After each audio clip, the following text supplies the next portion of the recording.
Good afternoon, anti-novelists, Lilligans, curious onlookers, and friends. Welcome back to the library. I got a question over in LiLLiPub, which if you're not a member, please join us over there because we have a honkin' hootin' time. Sometimes it's a hootenanny, sometimes it's a shindig, but it's always fun, always engaging, and the people are great. So see the link down below for LiLLiPub and come join us. But I got a question about my main cards. Since I've talked about categories a little bit, I've talked about collections, I've talked about world building, I've talked about novel development, I wanted to address this question here and get this main card topic on the table. At current count, I am at 23,357 words in the book Zettelkasten for Fiction, Where Imagination Finds Order, which is the how to use the Zettelkasten to write your book that I'm writing for you. So I'm chugging right along. It's awesome. I'm so excited. So let's jump right into it. You're looking at the book by Raymond Clemens and Timothy Graham called Manuscript Studies. This was one of the first reference materials that I used when I started researching for the novel that I'm writing, which I have temporarily set aside during its developmental edit so I can get this book, Zettelkasten for Fiction, written for you. So let me show you how it works. In the Manuscript Studies book, I have lots of notes, lots of highlights. I mean, let's just look at this for a second. I've got a little note key here. V is for vocabulary, T is for tools, R is for reference, N is for novel material, and P is for process and making. Okay, what is this?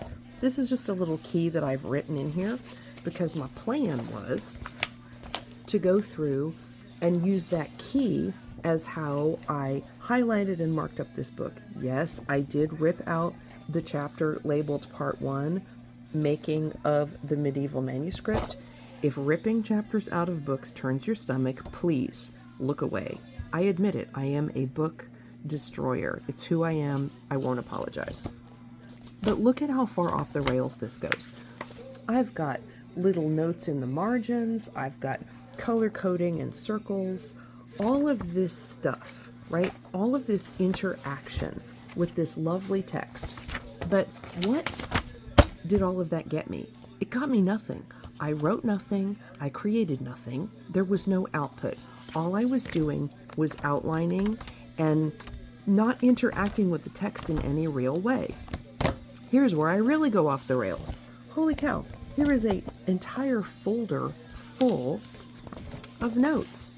These are just notes that I've taken on what was in the chapters of the Manuscript Studies book.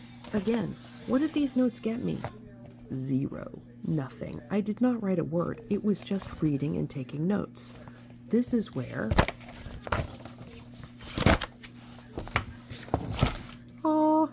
the power of the Zettelkasten comes into play. When I discovered the Zettelkasten and I actually started using the note cards in the way that you're supposed to, not only did I begin really interacting with the text in a meaningful way towards my writing, but I got my writing done. How did I do that? There's one key principle upon which you write your Zettelkasten main cards. So your bibliography card records, just like a library card catalog, the critical information about the book that you're working from. The title, the authors, the publication date, who published it, those key pieces of information. Once you do your bibliography card, you flip it over, and on the back, by page number, you make references to things that you may want to go back and review or look at. After doing that, I began writing my main cards using the items from my research in that book that I knew would inform my novel. And here's what that looked like. This card from the Manuscript Studies book was assigned the number 1501.1/1. It's from early on in the book, and it's about the kinds of skins that were used to create manuscript pages. It's about different kinds of skins and why they were used. Calf skin was whiter and creamier. It replaced papyrus around the 2nd century BC. Sheepskin was more yellowish and greasy, yucko. And then I make a note to see the processes on page 10 where there are photos. Why was that important? As I started reading and researching about the process of making pages for manuscript, bada boom. The VMS, which is the Voynich manuscript, takes a character's point of view referencing how it was made. Now that is a direct conversation between myself and the manuscript studies book making a comment about the Voynich manuscript, which figures prominently in the novel that I'm writing. So as I'm reading how manuscripts are made, I'm thinking to myself, how does this apply to my story? And then the last thing that I'm putting on this card is I'm telling myself the book I'm writing about is going to become a point of view character. Spoilers, I'm sorry, but I can't tell you this without telling you. So that's one way that your main card, by collecting and capturing the critical information you need, becomes a communication partner that allows you to develop the key points in your story. Mind blown, I know. This is amazingly powerful stuff that comes out of the Zettelkasten and the process by which you create your cards. But let's look at another one. This book, Daffodils Are Dangerous, The Poisonous Plants in Your Garden by Hubert Creekmore. I have used Creekmore's book in so many different ways. The important thing is, because this is I believe it's an out-of-print book, it's at least really hard to find. I did respect the book, and I did not rip chapters out. So sometimes I can contain myself if I know the object is precious. On this card is numbered 7121.5, and it is written, the header is written in blue, so I know the content of this card applies to my main male character, Marshall Branch, over in my novel. I've made some notes. The table has trays, microscopes, and books. Look at this. The herbal field guides and dandelions, which I got the name wrong. It's actually daffodils, are dangerous. But I knew what I meant.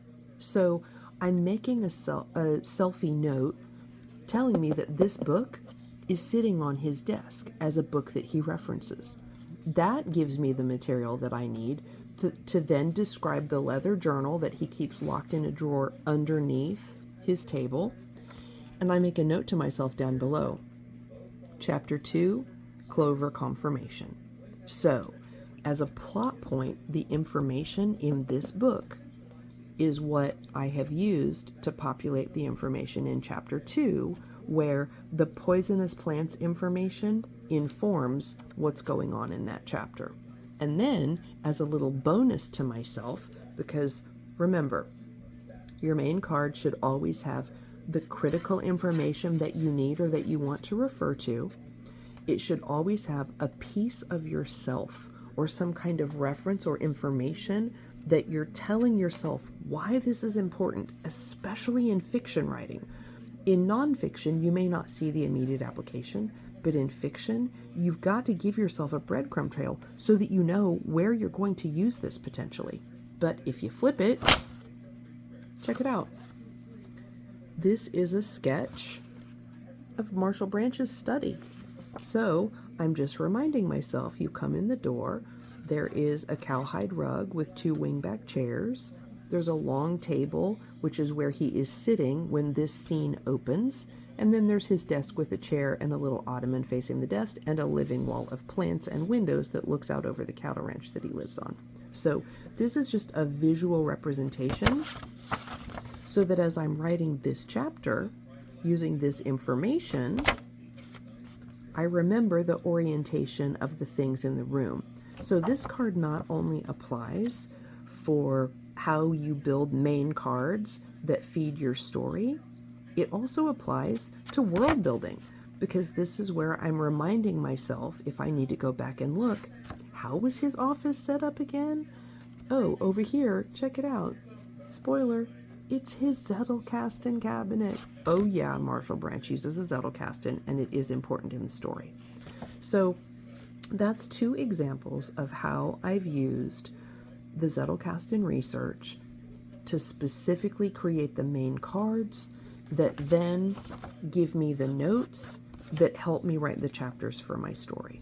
So I hope that answers your question. I believe that was from Michael 25, could be 27. But I do appreciate the question because I know sometimes the path from research to writing fiction is not always clear, but this is about as straight of a line as I can draw you. I will be doing some more of these as I continue to share the process with you.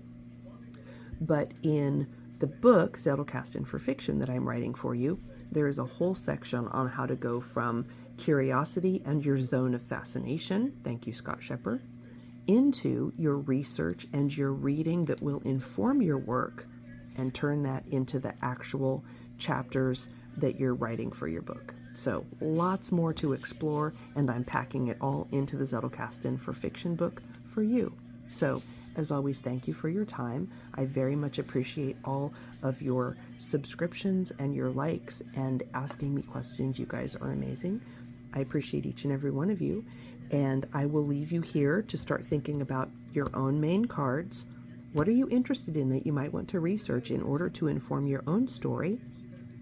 And then start thinking about how can you use that information to get your writing done, because that's what it's all about, getting those words on the page, because they won't stay in your head forever. So get cracking on your zone of fascination, and I will see you tomorrow.